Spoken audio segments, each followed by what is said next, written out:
Bonsoir à tous et bienvenue dans votre journal. Dans l'actualité ce lundi, après une opération qui a duré 17 heures, des sœurs siamoises ont été séparées dans notre pays. Un exploit réalisé à l'hôpital mère-enfant de Bingerville. Elles ont été visitées par la première dame ce lundi. Et puis nous reviendrons sur cette affaire qui a fait grand bruit ce week-end. L'arrivée sur les côtes ivoiriennes du Zimrida, un navire transportant du nitrate d'ammonium, cette substance hautement inflammable, à l'origine de la terrible explosion dans le port de Beyrouth. C'était le 4 août 2020. Et en Guinée, l'opposant Ali Ouba a été condamné à 2 ans de prison ferme pour offense au président de la transition Mamadi Doumbouya. Une décision qui suscite une vive indignation parmi les défenseurs des droits humains et l'opposition, dénonçant une répression croissante contre les voix dissidentes. Les livres d'histoire enseigneront aux prochaines générations d'Ivoiriens que la toute première opération de bébés siamoises s'est tenue le jeudi 13 décembre 2024. L'opération s'est déroulée à l'hôpital mère-enfant de Bingerville et a été fort heureusement un grand succès. Les bébés Grâce Dominique et Marie Dominique peuvent donc vivre en parfaite santé. Elles ont été visitées ce lundi par la première dame Dominique Ouattara. Une journée d'émotion racontée par Nadia Idja et Joseph Zécré.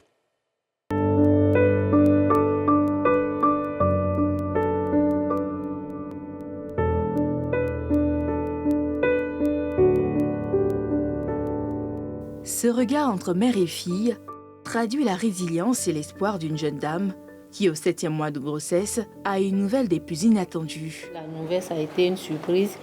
Et le monsieur, il m'a dit vraiment, madame, ce que vous attendez, il faut vous rendre immédiatement à mère-enfant parce que l'hôpital est grand, ils ont des accessoires pour vous aider à accoucher. Comme indiqué par les échographies prénatales, les bébés qu'elle porte naissent collés le 10 juin 2024.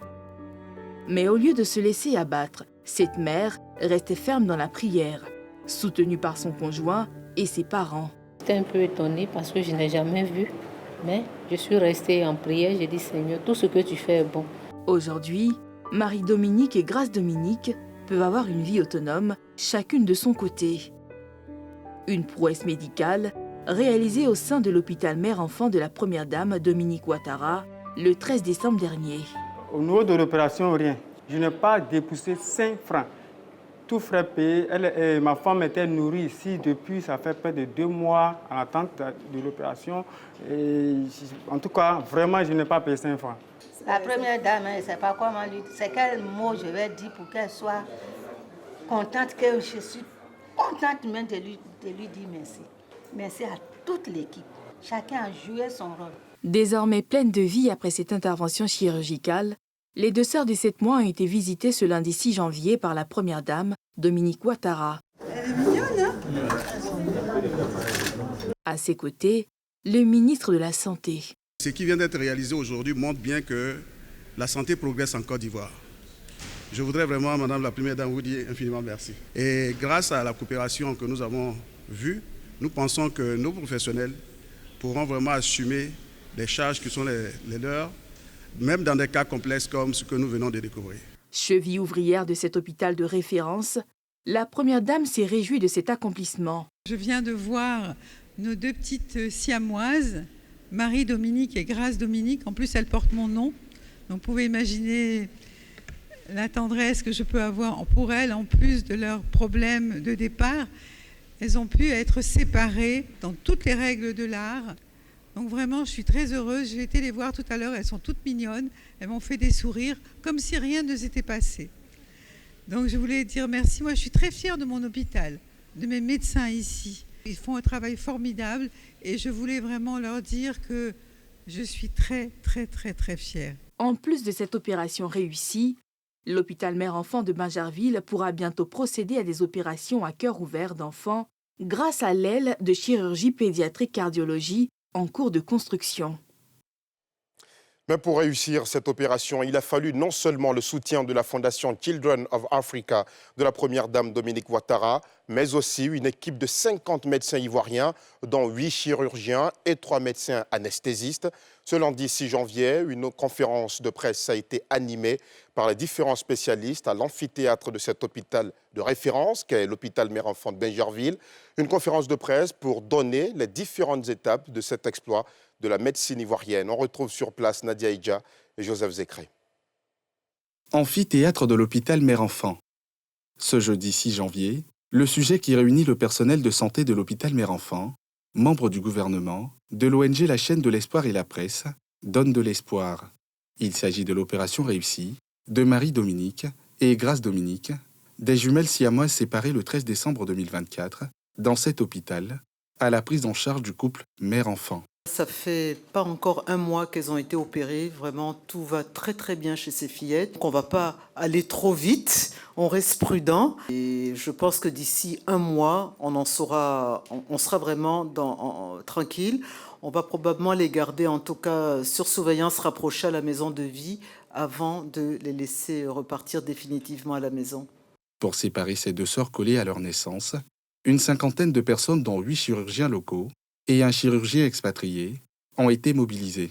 C'est vraiment une étape nouvelle qui a été franchie par l'HME et je peux le dire aujourd'hui de manière très humble que pouvoir réaliser et réussir ce type d'intervention avec la venue uniquement de 2 médecins étrangers et toute l'équipe de l'HME est un grand cap que vous avez franchi. Le message que vous avez envoyé à ce moment-là, de vous voir aussi impliqué à ce moment précieux et de voir votre engagement pour produire ces soins, a été un vrai gage de réussite pour nous tous, et dont ont pu profiter Marie-Dominique et Grace-Dominique. Tour à tour, les différents chefs des services ayant contribué à cette opération se sont succédés pour partager leur expérience. On fait un examen sommaire aussi pour voir rapidement comment vont les jumelles. Nous nous rendons compte que ce sont des enfants qui sont accolés par l'abdomen et le thorax. J'ai échangé avec mon ami et frère, le professeur Tambéli Franck. Il a dit, mais il n'y a pas de problème, on peut les séparer. Avant l'intervention, il était question de faire vraiment un bon bilan des lésions pour que l'espoir que nous allons donner à la mère ne soit pas fausse ou bien quelque chose auquel elle ne peut pas s'accrocher. Et c'est ce que nous avons fait. La première chose à laquelle nous avons été confrontés, c'était de les installer. On a dû les installer sur une rampe chauffante pour qu'elles puissent tenir là-dessus. À la naissance, elles avaient un poids commun de l'ordre de 4000 et quelques kilos.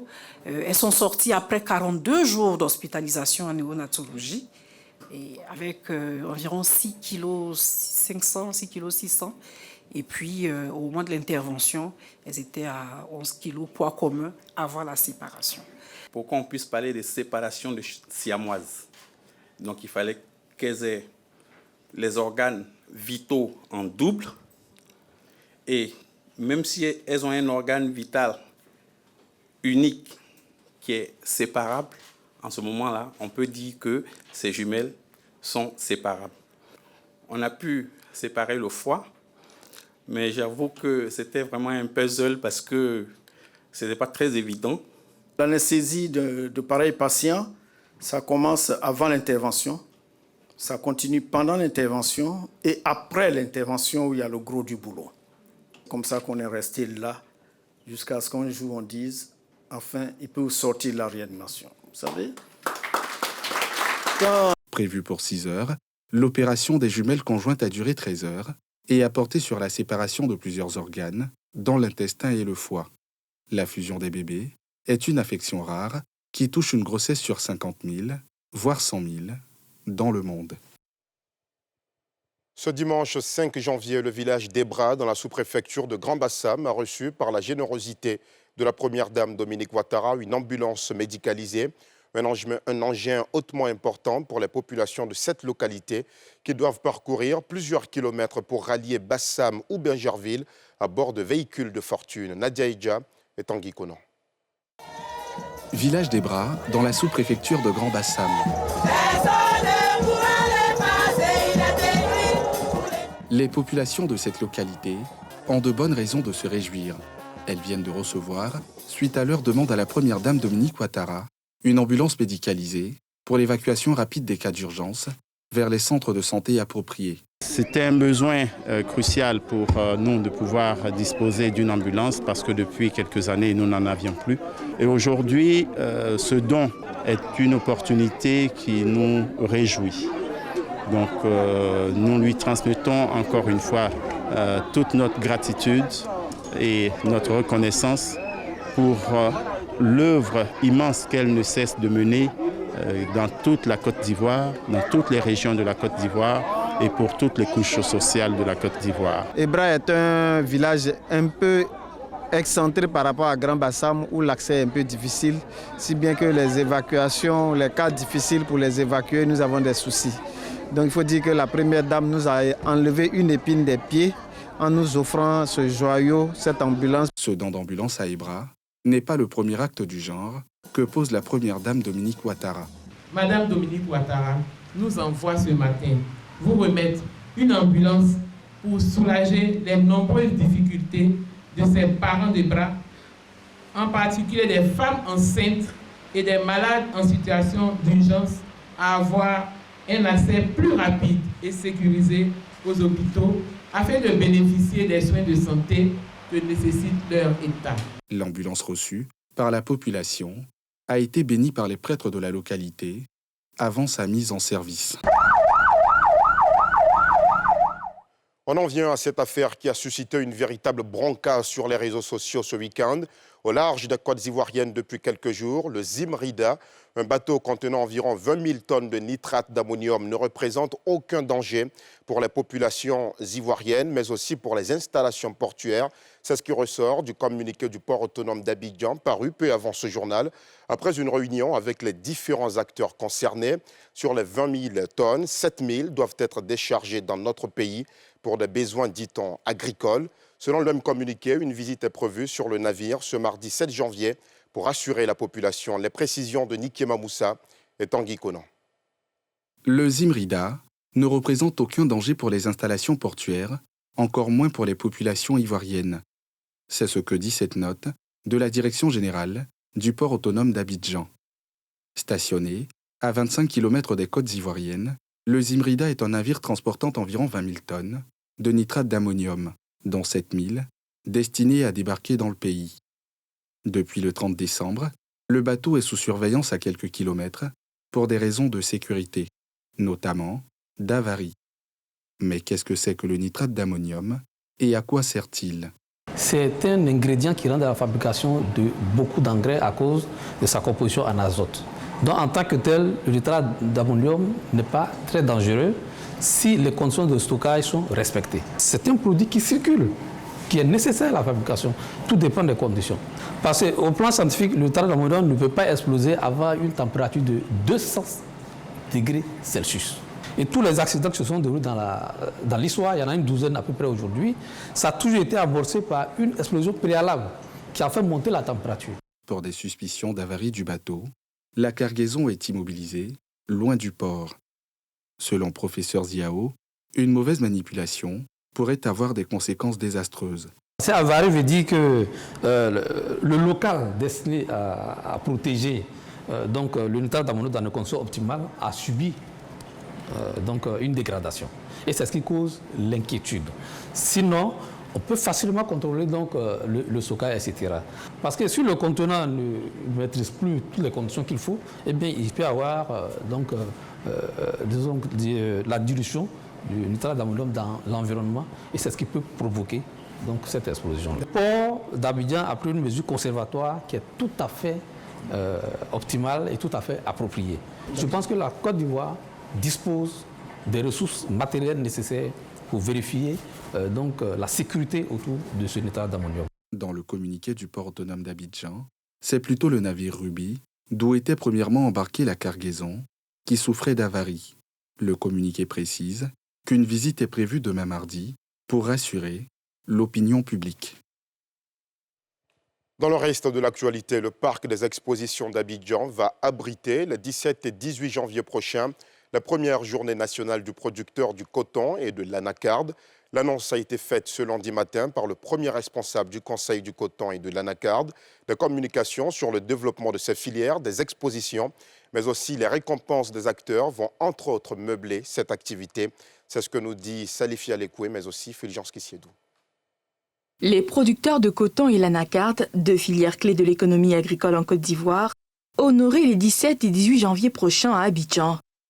À l'initiative du Conseil du coton et de l'anacarde, la première édition des JNPCA, les Journées nationales du producteur du coton et de l'anacarde, se tiendra au Parc des expositions d'Abidjan. Mamadou Berté, le directeur du dit conseil, a présenté les grands axes de ce rendez-vous. Nous avons initié cela parce que nous nous sommes dit qu'il fallait s'arrêter maintenant et valoriser ces producteurs qui ont permis d'atteindre des résultats significatifs dans ces deux filières. Imaginez-vous, l'anacade, nous avons commencé avec 450 000 tonnes avant la réforme. Aujourd'hui, nous sommes à 1 200 000 tonnes. Aussi, au niveau du coton, malgré tout ce que nous avons eu comme difficulté, nous avons un regain aujourd'hui de reprise dans ces zones. Et pour nous, il faut nécessairement reconnaître le travail qui est fait par ces braves parents producteurs. Valoriser durablement le potentiel des filières coton et anacarde pour des producteurs prospères est le thème de cette première édition. Une thématique qui colle avec la nouvelle vision de la structure qui gère ces filières. Des communications, des panels, des expositions, une distinction des acteurs vont meubler cette activité. Il est question maintenant de trouver des prix rémunérateurs pour nos parents producteurs. En réalité, que ce soit au coton et au niveau de l'anacade, nous pensons que nous pouvons mettre des mécanismes qui puissent les protéger. Et c'est ce que nous allons faire. Maintenant, pour tout ce qui est développement communautaire, parce que pour nous aussi, nous pensons que c'est notre mission. C'est notre mission dans ces zones où ces produits sont réalisés. Il faut nécessairement que nous apportons des meilleures conditions de vie. La production de noix brutes de l'anacarde en Côte d'Ivoire est passée de 450 000 tonnes en 2012 à plus de 1 200 000 tonnes en 2023. Depuis 2022, le pays est le 3e transformateur mondial de noix brutes de cajou et 2e fournisseur d'amandes après le Vietnam.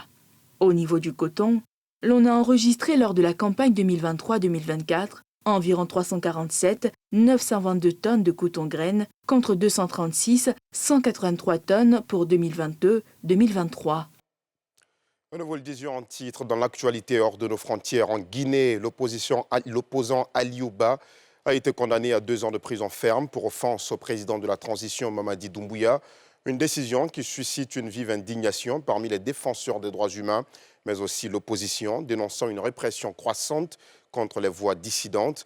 Alors que la junte promet un retour à l'ordre constitutionnel, cette condamnation symbolise une démocratie en péril, selon plusieurs observateurs. Le récit de Cheikh Raïssa. Le procureur du tribunal de Kaloum, quartier administratif et des affaires de Conakry en Guinée, a requis 2 ans de prison ferme contre Aliou Ba, chef du mouvement démocratique libéral Modèle. L'opposant avait été arrêté le 26 décembre, puis écroué le 30 pour offense et diffamation à l'encontre du général Mamadi Doumbouya. Lors de son procès, Aliou Ba a nié les accusations portées contre lui et ses avocats ont dénoncé des accusations fallacieuses. L'un d'entre eux, Maître Oulimatou Ba, a qualifié ce procès de la liberté d'opinion. Depuis son arrestation, des dizaines de personnalités de la société civile et des partis politiques guinéens exigent sa libération immédiate, sans succès pour l'instant. Ils dénoncent les exactions croissantes du pouvoir envers les voix critiques. Pour ses vœux du Nouvel An, Mamadi Doumbouya, à la tête d'une junte qui a renversé le président civil Alpha Condé en 2021, a annoncé que l'année 2025 serait une année électorale cruciale pour parachever le retour de l'ordre constitutionnel, sans donner de date précise pour le déroulement d'éventuelles élections. Nicolas Sarkozy a-t-il financé sa campagne présidentielle de 2007 avec l'argent de Mouammar Kadhafi, l'ex-dirigeant de la Libye? Cette question est au centre du procès qui a débuté ce lundi 6 janvier au tribunal correctionnel de Paris. L'ancien président français comparaît aux côtés de 11 autres prévenus, parmi lesquels figurent 3 anciens ministres. Le récit de Cheikh Raïssa. C'est probablement le procès que Nicolas Sarkozy redoutait le plus, celui des soupçons de financement libyen de sa campagne présidentielle de 2007. L'ancien chef de l'État est accusé d'avoir conclu dès 2005 un pacte de corruption avec Mouammar Kadhafi. En échange, la Libye aurait fourni un soutien financier ainsi que des avantages industriels et diplomatiques pour faciliter le retour du dirigeant libyen de l'époque sur la scène internationale. Quelques mois après son élection, en juillet 2007, Nicolas Sarkozy s'était rendu à Tripoli. En décembre de la même année, il a accueilli Mouammar Kadhafi à Paris avec tous les honneurs. Mais 4 ans plus tard, en pleine insurrection libyenne, Sarkozy prend la tête d'une coalition internationale contre le régime de Kadhafi. Ce dernier sera tué en octobre 2011 et les archives de son régime qui auraient pu lever certains mystères n'ont jamais été retrouvées. Le procès qui se tiendra jusqu'au 10 avril devant le tribunal judiciaire de Paris porte sur des accusations graves. Corruption, recel de détournement de fonds publics, financement illégal de campagne et association de malfaiteurs. Ce nouveau rendez-vous judiciaire intervient alors que Nicolas Sarkozy a déjà été condamné le 18 décembre à 1 an de prison ferme pour corruption dans l'affaire des écoutes. Aux côtés de l'ancien président, 12 autres prévenus sont jugés, parmi lesquels 3 anciens ministres, Brice Hortefeux, Claude Guéant et Éric Worf. Pour rappel, il s'agit de son 5e procès en 5 ans. Cette fois-ci, il encourt jusqu'à 10 ans de prison et 375 000 € d'amende. Et voilà, c'est la fin de ce journal. Merci aux équipes techniques et de rédaction. Merci à vous aussi de l'avoir suivi. Ne décrochez surtout pas. Dans quelques instants, retrouvez la magnifique Tia dans NCI Sport. Avec ses invités, il mène ce soir le débat autour de l'élimination de la Côte d'Ivoire du championnat d'Afrique des Nations. Excellente soirée sur la nouvelle chaîne ivoirienne.